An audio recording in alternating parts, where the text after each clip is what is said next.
જેમ સર તમે હમણાં વાત કરી કે તમે બી ફોરેન ગયેલા છો, તમે ત્યાં ભણેલા બી છો, રાઈટ? તો ઇફ હું લેન્ડ કરું છું હાલની તારીખમાં લાઈક યુકેમાં ફોર એક્ઝામ્પલ, કઈ 4 કે 5 બાબતનું મારે ખાસ ધ્યાન રાખવું જોઈએ?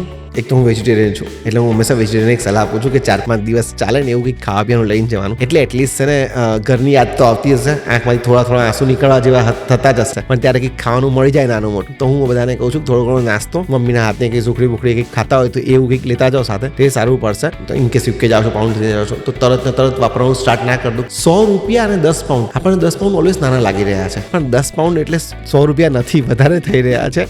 અને તમે ફટફટ સ્પેન્ડ કરવા માંડશો ને તો પૈસા પતી જશે જે લઈ ગયા છે. તો સ્ટાર્ટિંગના 4-5 દિવસ કંઈ સ્પેન્ડ ના કરો. જે પણ ઘરમાં રહો છો ત્યાં પહેલા દિવસે નહીં જ ફાવે એ ગેરંટી છે, અને બીજા ઘરે જશો ત્યાં પણ નથી ફાવવાનું. થોડા 4-5 દિવસ શાંતિથી છે ને પેલું આપણે નથી કહેતા મેડિટેશન, એમ છે ને, ભલે પણ મગજ આમથી આમ ના ફરે, મેડિટેશન કરો થોડું તો કદાચ ઇઝી પડશે. બેસવાનું નથી એટલે આમ કરી મેડિટેશન, પણ મનને શાંત કરીને એક જગ્યાએ સ્ટે કરવાનું.